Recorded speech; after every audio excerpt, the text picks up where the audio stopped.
사랑하는 인천교구 구반장 여러분, 그리고 수많은 교우 여러분 반갑습니다. 여러분들과 함께 2022년 구반장 원래 교육을 담당하고 있는 여러분들의 영성 길라잡이 작은 형제회 프란치스코회 소속 박희전 루케시오 신부입니다. 오늘도 여러분들과 함께 기도하는 가정 변화되는 기쁨이라는 시리즈 주제를 갖고 여러분들과 만남을 가지게 되었습니다. 어느덧 이 시리즈를 운영하다 보니 이제 여러분들과 헤어질 시간이 임박했습니다. 이제 남은 강의는 이번 강의를 포함해서 한 번에 더 강의만 남아있거든요. 그래서 10과까지니까 오늘이 9과니까 오늘을 포함해서 딱 2번만 만나뵈면 이제 헤어질 시간입니다. 그 만남은 꼭 거자필반이라는 부처님 말씀처럼 완전히 이렇게 갖는 사람은 또 돌아올 것이고 회자정리 만나는 사람은 또 헤어짐이 예정되어 있다라는 그런 말씀처럼 우리의 만남도 이것이 끝이 아니고 언젠가는 또 다시 다른 매체를 통해서 제가 여러분들께 인사드릴 수 있을 거라고 생각합니다.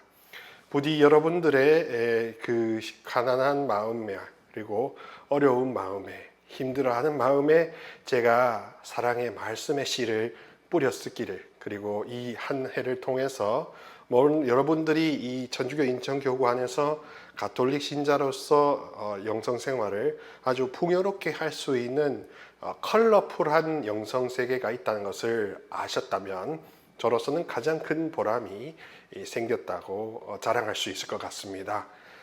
영성의 파노라마와 다양한 가정생활과 교리와의 관계, 밀접성을 확인하셨으리라 믿고, 또 이것을 바탕으로 이 인천, 사랑이 흐르는 인천이 정말로 사랑의 인천이 될 수 있도록, 사랑의 시냇물이 강물이 될 수 있도록 그렇게 하시면 좋을 것 같습니다. 그리고 구반장 여러분들께서는 특별히 구역 반원 식구들을 따스히 돌보시고 그들에게 필요한 영성의 길라잡이를 안내해 주심으로써 모두가 자기 자신에게만 매몰되어 가는 이 시대에 한 줄기 빛과 소금을 제공해 주신다면 얼마나 보람된 일이지 않겠습니까? 그런 길로 여러분들과 오늘도 함께 힘차게 전진해 보도록 하겠습니다. 오늘 여러분들과 만나게 될 강의는 제9과 이웃과 함께하는 우리 가정입니다. 사랑의 기쁨 324항을 보면 이렇습니다. 가정은 다른 이들, 특히 가난한 이들과 소외된 이들을 환대하며 그들에게 다가갈 때 교회의 모성의 상징, 증인, 참여자가 됩니다. 이것은 사회와 관련된 모든 요청과 더불어 캐리그마를 전해주는 것이기 때문입니다. 가정은 가정교회가 되고 또한 세상을 변화시키는 살아있는 세포가 되어 자신의 고유한 영성을 실천합니다. 아까 말씀드렸다시피 지난달 10월 달에 삼위일체 교리에 대해서 이야기 드렸습니다. 혹시라도 이 강의를 처음 접하시는 분들이 계시다면 이 10과 이전 강의 8과 삼위일체에 대한 이야기를 먼저 좀 시청해 보시고 이 강의를 이어서 보시면 이해가 더 수월하실 겁니다. 그러니까 삼위일체 안에 그런 아주 태풍 같은 그 사랑의 소용돌이 안에서 내가 수없이 사랑을 나누고 교환해 본 사람이야말로 이웃과 그냥 단순하고 단선적이고 평면적인 그런 교류가 아니라 주고받는 것이 끊임없이 이어질 수 있지 않겠습니까? 그게 바로 이웃사랑의 역동성, 다이나믹, 힘이요 보람이라고 하기 때문에 그렇습니다. 오늘은 여러분들과 함께 이 사랑이라는 너무 평범하면서도 또 너무 신비로운 이 양면의 가치를 다 담고 있는 이 사랑이라는 것 그 자체에 대해서 한번 좀 심도 있게 다뤄보도록 하겠습니다.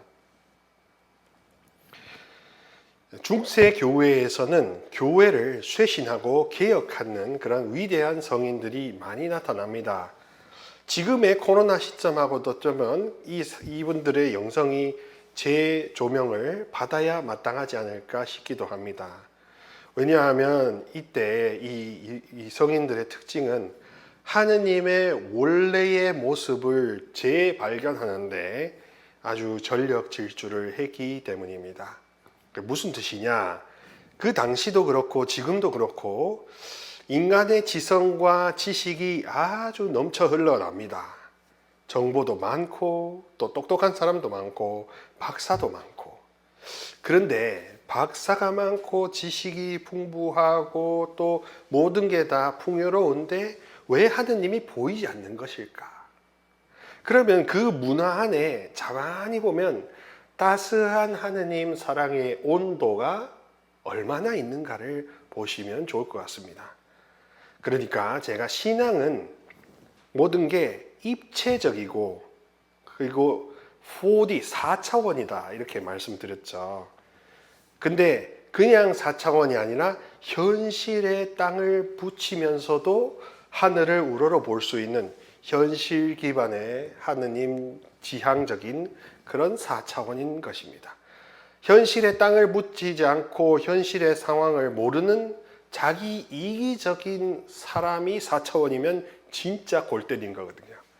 그런데 만약에 자기 분수도 알고 자기가 너무 허약하고 부족하다는 그 현실인식, 즉 겸손을 무장한 사람이 하느님의 그 역동적인 역사의 그 광활함과 권능을 안다면 그야말로 그 사람은 천하무적이 되는 그런 4차원, 겸손한 4차원의 사람이 되는 겁니다. 그러면 현실도 알고 신비세계도 알고 지상도 알고 천상도 아는 사통팔달의 사람이 되는 것이지요. 사실 신앙은 이런 식의 사람들을 많이 길러내고 교육하고자 합니다. 그러니 신앙을 할 때 현실에서 완전히 도피하려고 하는 그 욕구 자체가 사악한 욕구가 될 수가 있습니다. 물론 여러분들의 인생이나 현실이 너무 괴로운 것은 맞죠. 자, 그러려고 교회가 있는 겁니다. 교회가 서로 지지해주고 연대해주고 상호 보조적인 형제를 나누라고 교회 공동체가 있는 것이지요. 교회 공동체를 떠나고 현실을 도피해서 그저 4차원적인 하느님의 역동만을 맛보려고 하는 분들이 주로 사이비나 이단들에 빠지는 종교 중독자들이 될 수 있습니다. 현실을 도피하고 외면하고 싶거든요. 그저 그냥 편하게만 살고 조용하게 있고 싶어 하거든요. 근데 그런 영혼들을 노리는 사냥꾼들이 바로 이단 교주들이나 이단의 신도들이지 않겠습니까? 그러니까 이 쇄신의 흐름에 몸담으려고 하는 기수였던 성인들은 현실도 있는 그대로도 보고 자기 자신의 비참함도 보며 그것보다도 100만 배 더 따뜻하고 더 위대하신 하느님 사랑을 찬미하는 분들이었다는 것. 그래서 찬미로서 승리하신 분들이 바로 교회 쇄신의 성인들이었습니다. 대표적인 분이 오늘 제가 지금 나누려고 하는 성 베르나르도 아바스이십니다. 클레르고의 성 베르나르도 아바스. 이 프랑스의 솔렘 수도원이라고 있습니다. 지금도 그레고리안 찬트를 부르는 거죠. 그 아마 기리에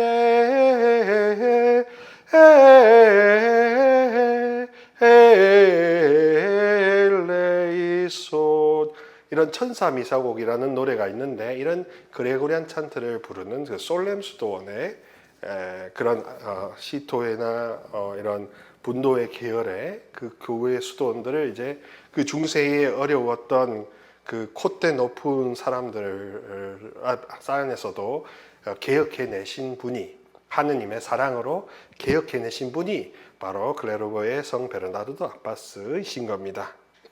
이분이 사랑의 4단계를 제시해 주고 계십니다.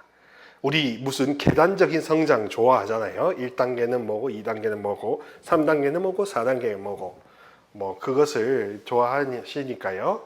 여러분들의 지금 위치가 어딘지를 파악하시기 위해서 4단계 성장론을 말씀드리고자 합니다. 사랑의 제1단계는 무엇이냐? 자기 자신을 사랑하기 시작하는 겁니다. 자기 자신을 사랑한다는 것은 무엇이냐? 연약한 인간 본성은 자기 자신 외에는 존중할 줄 모른다. 즉 이기적인 사랑 외에는 다른 사랑이란 이름은 사전에 없다라는 겁니다. 내가 제일 중요하고 나를 귀하게 여기고 나를 사랑하는 것이 최고의 가치라고 생각하는 게 제 1단계의 사랑이라고 하겠습니다. 인간 스스로 내적 충족이 불가능하기 때문에 그러니까 이제는 하느님을 필요로 하는 단계가 되는 겁니다. 하느님이 비상구로서 필요로 하게 되는 단계로서 사랑을 하게 되는 겁니다. 애석하게도 저는 이 자기 자신을 사랑하는 단계 이전의 0단계는 무엇이냐 하면 자기 자신을 멸시하는, 무시하는 단계라고 생각합니다. 귀하다고 생각하지도 않고요. 또 너무 자존감이 낮아서 내가 내가 숨쉬고 살 가치조차 없다라고 자기 능멸을 하는 사람들이 요즘 시대에 굉장히 많습니다. 그러다 보면은 하느님이 사랑이시다는 것을 그분에게 입증해 보이려면 당신이 숨 쉬는 것은 그냥 숨 쉬는 게 아니고 하느님이 허락하셨기 때문에 그렇게 숨 쉴 수 있는 거라는 차원으로 좀 일깨워 줘야 하는 면도 있습니다. 어쨌거나 자기 자신을 귀하게 여길 줄 알아야 자기 자신에게서 이탈된다는 것입니다. 교우 여러분들 가운데 내 탓이오는 하는데 나에게서 벗어나려는 그런 생각은 해보시지 않는 분들도 많으실 거라 생각합니다. 자기가 귀하다는 것을 알지만 이기적인 나를 넘어서서 완전히 창문을 열어 제끼고 하느님의 따스한 햇살을 받아들이는 완전히 오픈된 나는 생각지 못하게 되겠죠. 세상에서 오픈하면 바보라고 하거든요. 세상에서 자기 자신을 바보하면 멍청이라고 하거든요. 어떻게 자기 자신을 감추고 숨기고 하나라도 득이 되고 이득이 되는 것을 쟁취하려고 하는 것이 세상살이의 방식이지 않습니까? 그러다 보니까 교회 안에서 오픈해라, 네 자신의 부족함을 인정해라, 시인해야 시인된다 라는 이런 것들이 와닿지 않을 거라고도 충분히 이해됩니다. 그런데 어떡합니까? 가장 진한 행복을 맛보는 길은 이 길 한 길밖에 없다는 것을 이 지상에서 돈 하나도 안 들이고 최고의 맛을 보려면 이 한 길만, 오직 이 사랑의 길 한 길만 존재한다는 것이 동서고금의 불변의 방법론 아니겠습니까? 그러니까 사랑의 단계를 우리는 이렇게 나누고 설명해 드릴 수밖에 없다는 것을 좀 알아주셨으면 좋겠습니다. 1단계, 0단계는 자기 자신을 귀하지 않게 여기는 거였고 1단계는 이제 귀하게 여겼으면 이제 자기 자신만 사랑하는 겁니다. 2단계는 무엇이냐? 이제 자기 자신 때문에 하느님을 사랑한다고 합니다. 이제는 거래하는 마치 고객들과 그 다음에 상거래하듯이 물건을 주고받듯이 하느님과 이제 직선적인 딜을 하게 되는 거죠. 그래서 순수한 필요성 때문에 하느님을 이제 자주 만납니다. 하느님 만나서 하느님 이걸 청하면 하느님이 이것을 주시니까 하느님에 대한 만남은 곧 직거래 당근마켓처럼 은총 직거래를 하기 위해서 우리가 하느님을 필요로 하는 단계가 되는 겁니다. 근데 이것도 긍정적인 것이 무엇이냐 하면 하느님과 친숙해지고 가까워질 수 있다는 장점이 있습니다. 신앙을 단면이 아니라 부피로 본다면 이렇게 표현합니다. 사랑의 온도. 내가 하느님께 드리는 말, 내가 사용하는 언어에 온도가 있다는 겁니다. 쓰는 글에 온도가 있다는 겁니다. 내가 어머니와 친구와 지인들에게 쓰는 이 말이 따스한 말인가 차가운 말인가 아주 얼어붙게 하는 말인가 다 알지 않습니까? 다 느끼지 않습니까? 그 언어의 온도가 신앙 안에서도 또한 동등하게 중요하다 이겁니다. 그리고 사랑의 고백의 빈도도 중요합니다. 좋아합니다, 감사합니다, 행복합니다 이런 것을 자주자주 온도가 높은 언어를 써서 그렇게 쓴다면 행복은 자연히 강하게 이렇게 채워지겠죠.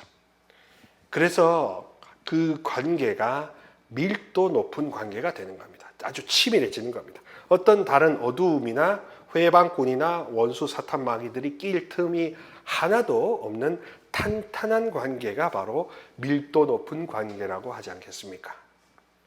그래서 신앙조차도, 인생론조차도 단선적인 것이 아니라 입체적이기 때문에 양과 질만 따지는 것이 아니라 부피를 따지는 겁니다. 온도, 부피의 밀도, 그 다음에 고백의 빈도, 이런 행복을 통해서 기도가 자연스럽게 우리에게 리필의 통로가 되는 것입니다. 하늘나라의 사랑이 나에게 리필되는, 다시 채워지는, 리필되는 통로가 되는 것이 기도 아니겠습니까? 그렇게 하느님과 친해짐으로써 이제 2단계의 사랑에 도달하게 되는 겁니다. 3단계는 이제 하느님 그분만을 위해서 그분을 사랑하기 시작합니다. 이제 점점 자기 자신의 필요가 채워짐에 따라 내 자신의 필요에 이제 연연하지 않고 이제 거기서 조금씩 벗어나게 됩니다. 주님이 얼마나 따뜻하고 사랑하시고 감미로우신지 그분을 경험하기 시작합니다. 이 경험이 되면 될수록 내가 쓰는 언어의 온도는 더 올라갈 수밖에 없겠죠. 그리고 내가 하느님을 더 가까이 찾는 그 관계의 밀도도 높아질 수밖에 없겠죠. 찬미가 안 될 수가 없는 겁니다. 그러니 여러분들 질문을 하시다 보면 뭐 하느님 다 아시는데, 하느님 다 아시고 하느님 전지하시고 전능하신 분인데 우리가 짜들어 뭐 이렇게 기도하고 청하고 하는 이런 노력과 수고를 할 필요 없는 거 아닙니까? 마리아께서 만일 하느님께 순종하지 않았으면 예수님도 태어나시지 않았던 것 아닙니까? 이런 식의 굉장히 논리적이고 지적으로 차가운 언도를 쓰는 그런 질문만 던지면서 신앙생활이 잘 되는 거라고 생각하는 그런 교우분들이 굉장히 많습니다. 그런데 거기에서 생각해야 되는 것은 바로 온도, 밀도, 빈도, 기도가 되겠죠. 그런 그리스도, 길이 딴 데 있다는 것이 아닙니다. 정말로 내가 하느님이 다양하게 다방면으로 역사하시고 나를 휘감싸시는 그분의 사랑에 한번 맛들여 보는 것이 중요하다. 이런 종교 체험이 교회 밖에는 잘 있지 않거든요. 그래서 전례를 통해서 특별히 그런 거를 주어지니까 그 성사와 미사 안에서 그런 걸 한번 느껴보고자 하는 한번 갈망을 품어보시면 어떻겠습니까? 이런 갈망 없이는 그저 밋밋하고 단면적인 신앙생활만 하다가 어쩜 우리 숨이 닿을지도 모르겠습니다. 하나님은 더 풍요롭게 다방면으로 이렇게 모든 것을 역사하시려고 하니까 그렇습니다. 3단계에 하느님께만 이제 좀 더 몰두하게 되고 그분이 온화하고 좋으신 분이란 것을 깨달으면 사람들은 그래도 신앙이 많이 발전했다라고 생각합니다. 또 신앙이 많이 발전할수록 자기 자신에게서 이탈되었기 때문에 이제 다른 사람의 문제를 문제 삼지 않는 그런 어느 정도의 절제력이 생깁니다. 옛날 같으면은 누가 콱 쥐박으면은 무조건 응 해야 됐고, 그러다 보면은 관계도 꼬이고 또 혹시라도 송사에 휘말려서 가산이 다 탕진되는 그런 불상사에 휘말릴 수도 있었는데, 그런 거에서 좀 절제하고 그런 바이러스와 거리두기를 할 수가 있게 되는 겁니다. 하느님과는 거리를 두지 않고 온갖 죄악과는 거리를 두는 이런 절제력, 현명함이 생겨날 수가 있는 거죠. 자, 여기서 이제 한 단계 더 들어가서 마지막 4단계는 어떤 단계냐 하면 몰아적으로 하느님만을 사랑하는 것입니다. 몰아적이라는 표현은 뭐냐 하면 자기 자신을 새카맣게 잊어버릴 정도로 하느님만 사랑하려고 하는 태도를 몰아적이라고 합니다. 이거는 또 재미있는 비유로 표현하자면 하느님께서 그 길로 그 영혼을 몰아세우세요. 그 영혼은 다른 선택을 하려고 합니다. 하느님을 사랑하는 영혼이었는데 자기 자신도 그래도 세상 사람들처럼 재밌는 것도 하고 즐거운 것도 하고 교제도 하고 이렇게 하는데 주님이 그 영혼을 굉장히 사랑하시기 때문에 역설적으로 당신만 독차지할 수 있게 하기 위해서 그 영혼이 붙잡고 있는 것을 다 놓으라고 단련을 시키세요. 그래서 당신이 독차지하셔서 당신이 신으로서 주실 수 있는 모든 축복을 다 올인 하시기 때문에 그렇습니다. 모든 축복을 올인 하기 때문에 그 영혼은 아무것도 집착하지 않아야 한다 이것입니다. 그래서 많은 축복을 받기 위해 아무것도 소유하지 않는 몰아적인 상태가 바로 가난이라고 합니다. 마음의 가난. 이게 마태복음 5장 3절에 나오는 마음이 가난한 사람은 행복하다. 하늘나라가 그들의 것이다 하는 수준과 같은 차원이거든요. 이제 그분과 연합해서 그분과 한 영으로만 존재합니다. 여기에 도달하는 게 굉장히 드물기도 합니다. 아마 지구상에 몇 명밖에 없을 수도 있습니다. 그런데요, 그렇다고 해서 내가 여기 도달하지 못한다고 해서 불행하거나 뭐 어려운 사람이다, 그렇진 않을 겁니다. 어떻게 보면 이렇게 선발된 사람, 저같이 초대받아서 당신께 헌신하고자 서약한 수도자, 사제들은 이런 몰아적인 사랑에 반드시 도달하려고 최선의 노력을 다해야 될 것입니다. 그리고 이 몰아적인 사랑의 모범이 그러니까 모범적으로 흘러넘치면 성당과 교회 공동체가 정말로 지상천국이 될 수가 있거든요. 그렇게 지상천국이 되면 여러분들이 어떤 게 좋으냐 하면 세상에서 시달림 받고 스트레스 받던 게 그냥 성당에 오므로서 그냥 촌농이 녹아 흐르듯이 녹아 없어질 수가 있는 것입니다. 거기에 왜 고민하고 왜 짜증 부려야 되는지 왜 그걸로 죄를 지어야 되는지조차 녹아 흐물흐물해져 버리기 때문에 그렇습니다. 사랑이 그렇게 자기 자신을 이기심을 하나도 남기지 않고 사카맣게 태워버렸을 때 이제 그 빈자리에 끊임없는 사랑, 정말로 상상 불가한 사랑이 나타나고 기적도 나타날 수가 있는 겁니다. 그 사람을 통해서. 그래서 누구든지 하느님과 한 마음 한 뜻이 된 영혼은 그 영혼을 통해서 놀라운 기적들도 일어날 수 있는 것이고 문제를 삼았던 것들이 단 하나도 문제시 되지 않는 해탈, 자유로운 시선이 생겨나는 거죠. 불교다 우리 신앙생활 하시는 우리 교우 여러분들이 가장 먼저 목표를 삼는 게 뭐냐면 고통을 소멸하려고 하는 뜻이 있을 겁니다. 고통에서 자유로워지려고 한다는 것입니다.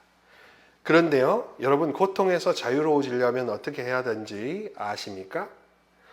그것은 아주 역설적이게도 고통에서 자유로워져야 된다는 그 고정관념에서 자유로워져야 되는 것입니다.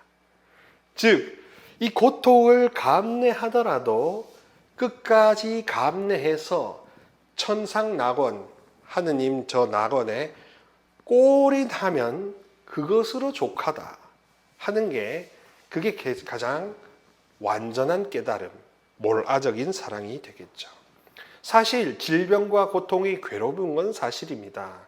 저도 여러 가지 질병이 있어서 병원에도 다니고 하는데 근데 이 병이 언제나 깨끗하게 말끔하게 나아야 된다라는 그 집착은 사실 사람의 집착이기 마련입니다. 하느님은 그 질병을 줘서 그 영혼이 완전히 패망하거나 개인적인 종말을 사심판을 받기를 원하지는 않으시지만 그것을 안고 견뎌내서 당신에게 영광을 되돌리고 하느님의 영광스러운 현존을 증거하는 당신의 제자가 되기를 바라시기 때문에 그렇습니다. 그래서 고통을 통해서 불타는 사랑을 일으키실 수 있다면 여러분은 이미 이 세상 사람이 아닌 것입니다. 이미 이 세상에 발을 붙이고 있다 하더라도 그 깨달음은 하늘에서 오는 것이기 때문에 이미 여러분의 시선은 이 지상의 시선과는 완전히 다를 수가 있죠. 사실 그런 차원으로 구반장님들과 모든 교우분들이 서로를 위해 봉사하신다면 그러면 싸울 일 자체가 필요 없을 겁니다. 우리는 그런 단계로 좀 같이 함께 나가면 좋겠습니다.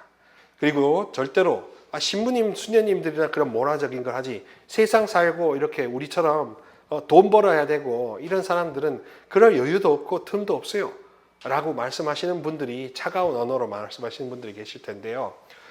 예, 뭐 그럴 수 있습니다. 그러나 그런 분들은 그 이상의 쏟아지는 기쁨과 사랑으로 인하여 아무것도 아둥바둥거리지 않아도 되는 고요와 평화는 평생 맛보시 못하실 수도 있다는 그런 대가도 염두에 두셔야 할 것입니다.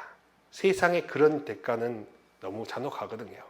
정말로 고요한 그런 평화를 맛보면 세상에 이런 일이 있을까 하면서 정말로 기뻐 아주 뛸 듯이 놀라 자빠질 것입니다. 진짜 한번 그 기쁨 맛보시면 좋겠습니다. 성 베르나르도 아빠스는 또 그렇기 때문에 반대로 타인에 대한 험담을 경고를 합니다. 아가서 주에 24장 3장 3, 4항에서 이렇게 말씀하시죠. 구약의 아가서라는 책이 있죠. 거기에 대한 주석서를 베르나르도 아빠스께서 쓰셨습니다. 험구라는 악은 아주 특별한 방법으로 사랑이신 하느님과 대치된다. 사실 비방자는 먼저 자신이 덕이 없는 사람임을 스스로 드러내는 셈이고 둘째로는 그의 험담을 듣는 사람들 역시 추악하고 경멸하게 만드는 셈이다. 그러므로 그 저주받을 입술은 듣는 사람의 덕에도 상처를 입힌다. 그 입술은 위력이 엄청나서 사랑을 완전히 죽여 소멸시킨다.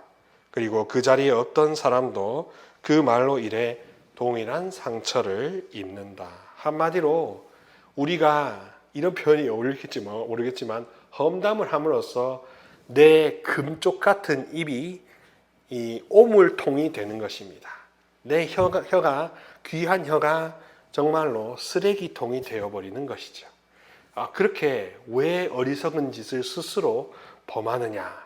단순히 그렇게 험담하는 것을 통해서 오는 그 짜릿함이 하느님께서 쏟아주시는 그 어마어마한 사랑에 비하면 아무것도 아닌 것인데 왜 그것을 크다고 여기며 동조하고 있느냐? 이런 이야기를 하고 있습니다. 세상 살려면 뭐 어쩔 수 없고 저 사람 미워할 수밖에 없고 라고 합리화는 이제 그만했으면 좋겠습니다. 저도 그렇지만 그런 합리화는 백해무익이라는 걸 꼭 이야기해드리고 싶습니다. 담배 아무리 좋으셔도 담배 많이 피면 결국에는 폐암이나 여러 가지 질병으로 목숨을 잃어버리잖아요. 그러니까 이런 험담도 뒷담화도 아무리 재미있다라도 계속할수록 내가 이 정신병이 걸릴 수밖에 없는 겁니다. 성 베르나르도 아빠스께서는 그래서 예수 둘치스 메모리아, 예수 구주 나의 달콤한 기억이시여라는 차원으로 긍정적으로 예수님을 찬미 찬양하는 그런 시편 기도 혹은 찬미가를 썼습니다. 중세에 그 성무일토에 그렇게 나타나는데요. 이게 왼쪽에는 라틴어고요. 오른쪽에는 그에 대한 해석입니다. 해석만 좀 봐드리도록 하겠습니다. 예수 둘치스 메모리아 Dan spera cordis gaudia sed supermen omnia eius dulcis presentia 뭐 이렇게 돼 있는데요. 그냥 눈으로 보시고 제가 여러분들을 위해서는 이 해석본을 말씀드리도록 하겠습니다. 예수님에 대한 달콤한 기억, 마음에 진정한 기쁨을 주는 그 달콤한 기억. 그러나 당신의 얼굴을 뵙는 것과 당신 현존해서 쉬는 것, 그 당신을 직접 대면하는 것은 그 얼마나 더 달콤한지라고 사랑의 입체적인 측면을 이야기해주고 있습니다. 더 달콤한 것은 없다. 더 기분 좋은 소리는 없다. 생각보다 달콤한 것은 없다.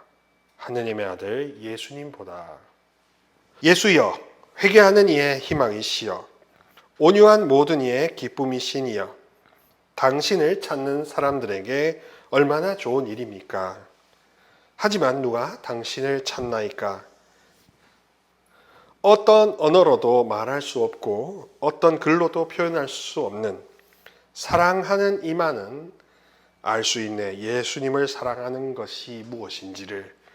우리의 기쁨이신 예수님, 우리의 상급이 당신 안에 있고 우리의 영광이 당신 안에 있기를 지금부터 평생 동안 영원하기를 아멘이라는 차원으로 예수님과의 관계가 얼마나 꿀보다 더 단지 그것에 대해 이야기하고 있습니다.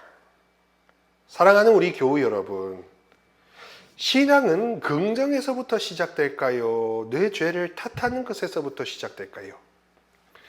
많은 경우 내가 부족하고 내가 죄인이라는 것부터 탓하는 차원에서 신앙의 출발절 모티브를 삼는 경우가 대다수일 겁니다. 그런데요, 교회가 쇄신되고 교회가 거듭나고 하느님 뜻대로 제대로 다시 우뚝 서려면요, 하느님이 얼마나 좋으시고 능하시고 다 아시고 다 보살피신다는 그분의 따스함으로부터 출발해야 교회가 쇄신되는 것입니다. 왜냐하면 죄인이고 모자란다는 것은 세상 바깥에 가서도 그렇게 무시당할 수가 있는 것이고 교회 안에서도 무시당할 수 있는 것이기 때문에 사람의 부족함 자체, 구조적인 가난함 자체를 탓해서는 더 이상 조직이 변화될 수 없습니다. 오히려 조직을 처음에 만드셨던 그분의 원뜻, 그분의 원래의 모습, 이미지를 재발견하고 그의 모상대로 회복하는 것이 쇄신이 되기 때문에 그렇습니다. 평신도 교령 11항에 그래서 이웃사랑에 관련돼서는 이렇게 이야기합니다. 그리스도인 부부는 자신들뿐 아니라 다른 가족들에게도 은총의 협력자이며 신앙의 증언이 된다. 오늘날에도 가정사도직은 중요한 임무다라고 이야기하고 있습니다. 그렇습니다. 사랑이 발출된다. 발출이라는 말 참 어렵죠. 쉽게 말하면 흘러 넘친다. 사랑이 흘러 넘쳐서 여기저기를 미치고 여러 사람들을 미치게 만드는 것이 그게 복음화다라고 보면 되겠습니다. 그래서 내가 기쁘면 너도 기쁘고 그도 기쁘면 그 이웃 사람도 기쁘게 하고 이렇게 확장시켜 나가고 어려운 가운데 미소 지을 수 있는 사람이 진정한 승자라는 게 바로 이웃사랑 아니겠습니까? 그래서 여러분들이 베르나르도 아바스 성인께서 이야기해 주신 사랑의 4단계를 통해서 자기 자신의 개인적인 사랑으로부터 시작해서 이제 자기 자신을 완전히 잊어버리는 자기 중심에서의 이탈됨을 꼭 경험하시면 좋겠습니다. 자기 자신이 중요하지 않고 주님이 중요하시다는 것을 깨달을수록 우리는 더욱더 그릇이 무한대로 커질 수가 있거든요. 그릇이 커질수록 사람들과 교제하는 폭, 또 사업이나 여러 가지 하는 폭이 커지기 때문에 축복도 더 많이 받을 수가 있는 겁니다. 축복을 받으려고 하시면 축복 받고자 열심히 기도하시는 것 이전에 여러분들의 그릇의 사이즈, 독의 사이즈를 한층 더 키우기 위한 노력이 필요합니다. 그러려면 땔감이 바로 고통도 약이다. 어떠한 고통도 회피하려고 하지 않는 그 고통을 직면하는 것, 그게 약이다라는 거, 그게 명약이라는 것을 이해하셔야 됩니다. 꼭 그 관점으로 가보시기 바랍니다. 불교는 고통을 소멸시키려고 하겠지만 우리 그리스도교는 고통을 불태워 고통조차 연료로 삼는 그런 아주 동적이고 활력이 넘치는 그런 종교라고 믿으셔야 맞습니다. 자, 계속해서 강의 속의 강의, 코너 속의 코너죠. 이어져 오고 있는 영성의 파노라마 시리즈입니다. 오늘은 9번째로 지성주의 영성에 대해서 다뤄보도록 하겠습니다. 지성주의라고 하면 무엇입니까? 생각함으로 하느님을 사랑한다고 믿는 사람들이 바로 지성주의 영성가들입니다. 그들은 합리적 의심을 통해서 하느님께 속하지 않는 속성들을 색출해냄으로써 그러면서 하느님이 원래 가지고 있는 순수한 이미지를 재결합해서 하느님은 이런 분이 아니시기 때문에 고로 결론적으로 하느님은 이런 분이다라고 이야기할 수 있는 거지요. 그래서 분리 추출하고 색출해내는 그런 영성, 합리적 의심으로 하느님을 파악하려고 하는 것이 그게 바로 지성주의라고 하겠습니다. 지성주의 영성의 특징은 다음과 같습니다. 보통 이런 분들은 개념의 세계 속에 살고 있습니다. 왜 여러분들 주변에 이야기 대화를 해보면 나는 로봇하고 대화하는 것 같아. 왜 이렇게 사람이 딱딱하고 경직되어 있지? 라는 표현들 많이 하시죠. 그리고 그 사람들은 신에 대한 그런 이해도 머릿속에서 막 육각 퍼즐 맞추듯이 자꾸 경우의 수를 따집니다. 만약에 이랬으면 이랬을 것이고 만약에 저랬으면 저랬을 것인데 왜 이건 이렇고 저런 거냐. 마리아가 가브리엘에게 순종 안 했으면 하느님이 다른 여인을 택하셨을 것이냐 라는 그런 식으로 합리적 의심을 하실 겁니다. 그런 것도 필요할 수 있습니다. 다만 이 지성주의 영성의 단점은 지성에 해당되지 않는 하느님의 다양한 다른 속성을 인정하지 않으려고 거부할 수도 있기 때문에 자칫 잘못하면 영적인 교만으로 오해를 받을 수가 있습니다. 그게 주의점이니까요. 그거 한번 살펴보시면 좋겠습니다. 어떤 이론의 찬성과 반대를 통해서 어떤 결론, 하느님의 순수한 이미지를 찾아내려고 애를 쓰는 거죠. 토마스 아퀴나스는 믿기 위하여 이해한다. 인텔리고 ut credam이라는 표현을 합니다. 아우구스티노 성에는 알기 위해 믿는다. 사랑하기 위해 믿는다. 경험하기 위해 믿는다. 받아들인다라고 하는 반면 토마스 아퀴나스는 믿기 위하여 이해한다. 의심한다. 이렇게 이야기합니다. 신앙과 이성의 조화를 많이 강조하죠. 사실 이 지성주의는 가톨릭 교회의 대표적인 영성이라고 하겠습니다. 왜냐하면 가톨릭 교회는 아시다시피 종교개 마르틴 루터의 종교개혁도 겪었고요. 또 로마 교회로서 동방정교회와 10세기 때 분열도 일으켰고요.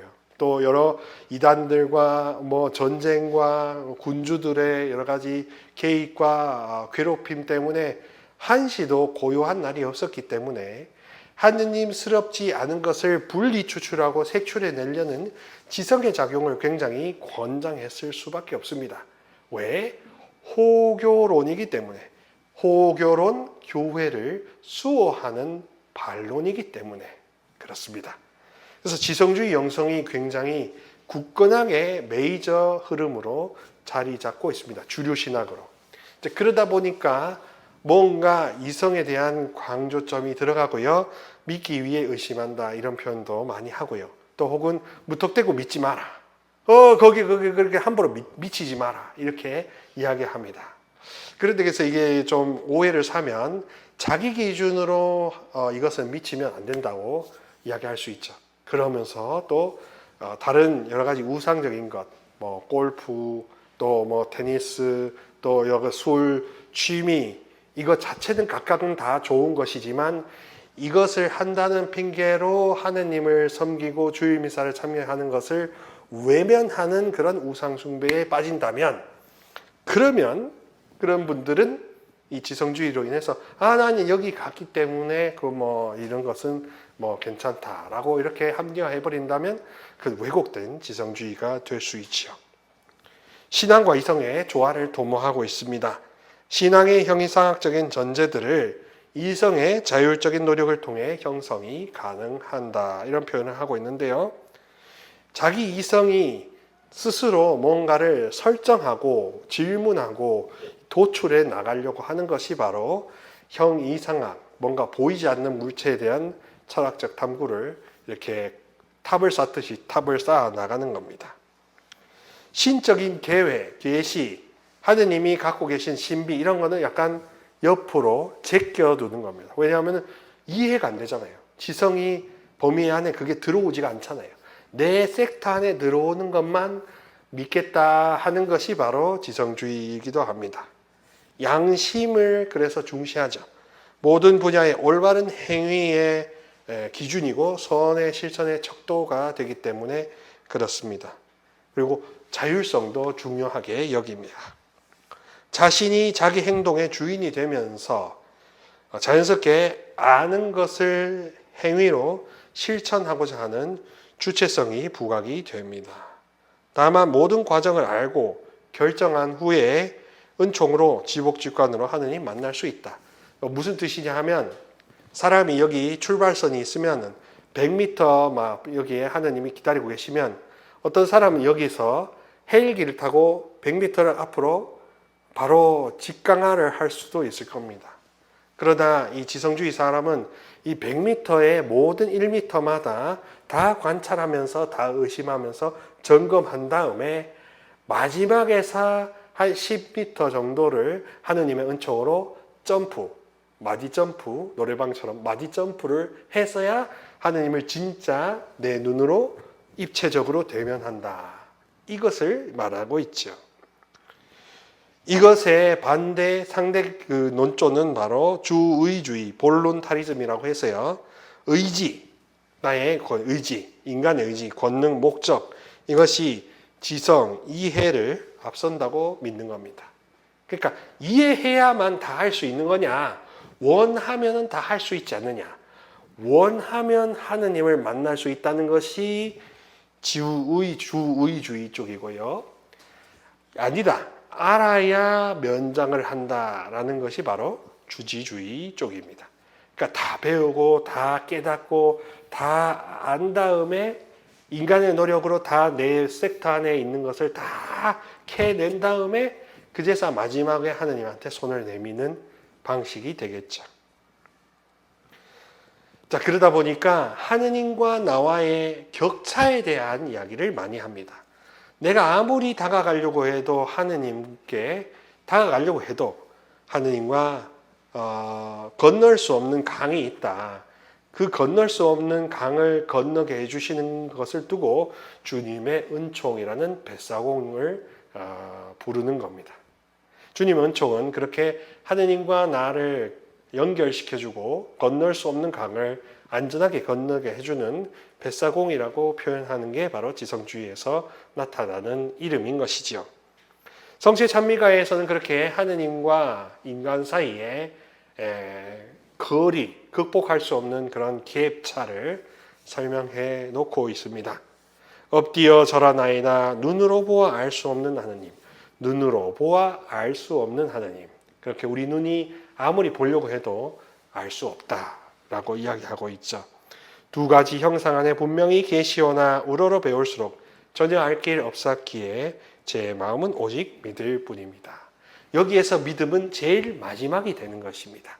알려고 하다 보니까 알 수 없는 하느님이구나. 그럼 믿어야 되겠네. 이렇게 나가는 쪽이고요. 주의주기는 믿고자 원했기 때문에 믿어서 겪어 나가다 보면 하느님 속성을 알게 된다. 믿다 보니까 알게 된다라고 함으로써 순서가 약간 바뀌는 거죠. 그래서 이 성체 찬미가나 주지주의에서는 부정신학이라고 해서 하느님과 나는 갭이 다르다. 레벨 차이가 있다. 그래서 하느님과의 레벨 차이를 인정하는 것이 제일 출발점이다라는 부정신학, 부정의 길이 있고요. 그 주의주의라고 하는 신학의 한 노선은요, 하느님께서 좋으신 분이고 하느님께서 원하면 다 하실 수 있다는 것을 믿는 것으로부터 시작해서 길을 가다가 하느님께서 주시는 그 진리들을, 그 속성들을, 그 품성들을 맛보는 체험을 하는 길입니다. 그래서 체험이 먼저냐, 이론이 먼저냐, 이 닭이 먼저냐, 달걀이 먼저냐에 따라서 나눠지는 건데요. 아무래도 지성주의 영성은 이론을 먼저 중시하고 마지막에 결론을 이야기하는 쪽이고요. 우리는 결론을 제일 먼저 중시하고 이론을 그 다음에 수립하는 것입니다. 제가 속한 프란시스코회 작은 형제회는 이론을 먼저 앞세우기보다는 결론을 먼저 앞세워서 결론대로 믿다 보면 나타나는 주님의 계시를 받아들이는 훈련을 하는 쪽이라 좀 더 긍정적인 입장을 먼저 취하고 있습니다. 보고 맛보도 만져봐도 알 길 없고 다만 들음으로써 믿음 든든해지오니 믿나이다. 천주성자 말씀하신 모든 것을 주님의 말씀보다 더 참된 진리 없나이다. 여기서 보시다시피 주님과 나와의 갭의 차이, 지식의 이해의 수준의 차이가 있다는 것을 항시 설정하고 있죠. 이 갭의 차이를 설정하면서 그분을 드높일 수밖에 없다라고 이야기하고 있습니다. 십자가 위에서는 이 신성을 감추시고 여기서는 인성마저 아니 보이시나 저는 신성 인성을 둘 다 믿어 고백하며 뉘우치던 저 강도의 기도 올리나이다. 역시 하느님은 남다르신 분이다 라는 표현으로 이 지성주의는 하느님의 상을 두고 있습니다. 즉 하느님은 초월적이고 무언가 상상을 하던 그 이상으로 뛰어넘으시는 분이라는 것을 우리에게 주입해 주려고 하는 쪽이죠. 그래서 여러분들이 느끼고 하느님은 이런 분이야, 하느님은 빨간 분이야, 하느님은 노란 분이야 이런 각자의 체험 때문에 보편적이지 않는 것을 피하고 다 통일시켜서 보편화하려고 하는 영성이 바로 지성주의 영성이라고 하겠습니다. 그래서 지성주의 영성을 좋아하시는 분들은 신앙 서적이나 또 혹은 독서 토론 클럽 또 성경 공부 모임 등도 함께 하시면서 하느님과 내가 얼마나 이다지도 급이 차이가 나는데 그런데도 그분은 나를 아들아 딸아라고 부르시나 이 얼마나 놀라운 신비로운 체험인가 라고 그렇게 체험해 보시면 굉장히 삶이 완전히 180도 변화될 수가 있는 겁니다. 자, 그런 차원에서 지성주의는 책도 가까이 하시고 인생도 이렇게 가까이 하시면서 하느님이 놀랍게 초월자로서 여러분을 돕고자 하신다. 그거를 깨우치시면 그러면은 여러분들은 제대로 길을 가고 계시는 겁니다. 국제신학위원회 오늘의 신학 전망 원칙 기준이라는 2012년에 나온 교황청 문헌이 있습니다. 거기 99항에 보면 이런 언급이 있습니다. 하느님 신비에 대한 연구를 통해 참된 지혜를 찾으려 노력함에 있어 신학은 하느님의 전적인 우선성을 인정한다. 신학은 하느님을 소유하려 하지 않고 하느님에 의해 소유됨을 추구한다. 신학은 거룩함을 향한 그리고 하느님 신비의 초월성에 대해 점점 더 깊어지는 의식을 향한 노력을 내포한다 라고 이야기하고 있습니다. 여러분, 신앙이 있고 신학이 있고 신비가 있습니다.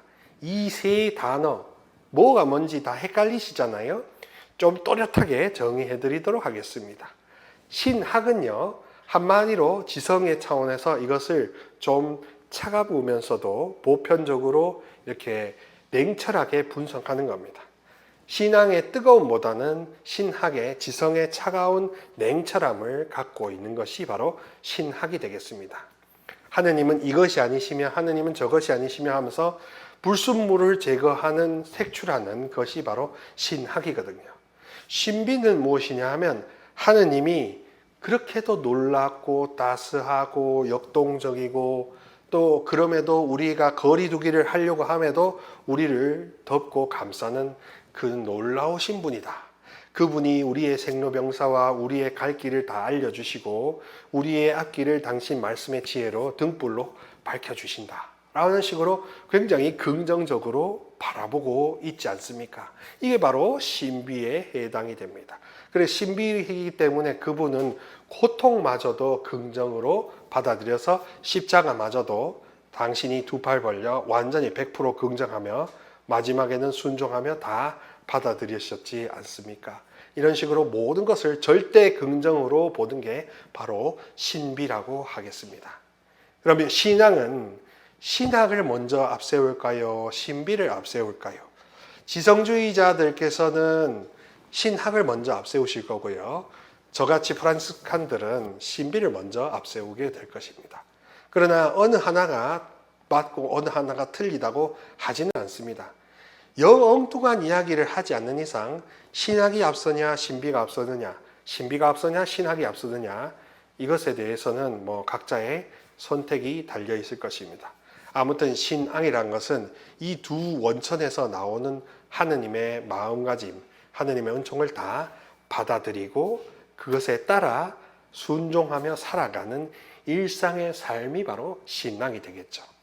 코로나 이후에 바뀐 것이 무엇이냐 하면요, 이제 신앙 생활이 아니라 생활 신앙이 된답니다. 그리고 영성 생활이 아니라 생활 영성이 되었다고 합니다. 그리고 여러분들께서는 생활 신앙, 생활 영성을 지금 하고 계십니까? 아니면 여전히 신앙 생활, 영성 생활만 하고 계십니까? 지성주의자라고 하더라도 올바른 차원에서 하느님을 알아배웠고 하느님에 의해 소유당하려고 해야 하는 겁니다. 그분의 것이라고 내가 스스로 우리 자신을 봉헌해야 마땅하다는 것. 그럴 때 우리는 아무것에서 속하지 않으면서도 모든 것을 소유할 수 있는 이런 최고의 행복을 맛볼 수가 있습니다. 다 책임지지 않으면서도 다 가능한 그것이 바로 얼마나 놀라운 기쁨 아니겠습니까? 자, 여러분 모두가 오늘도 함께 강의를 통해 새로운 지평이 열렸을기를 저는 진심으로 희망하고 기대합니다. 또 혹시라도 어려운 점이 있으면 댓글도 남겨주시고요. 또 여기 인천교구 복음반 사목국 채널과 제 루케시오 TV도 많이 사랑해 주시면 좋겠습니다. 오늘도 함께 해주셔서 감사드리고 저는 다음 마지막 강의에서 뵙도록 하겠습니다. 주님의 평화를 빕니다.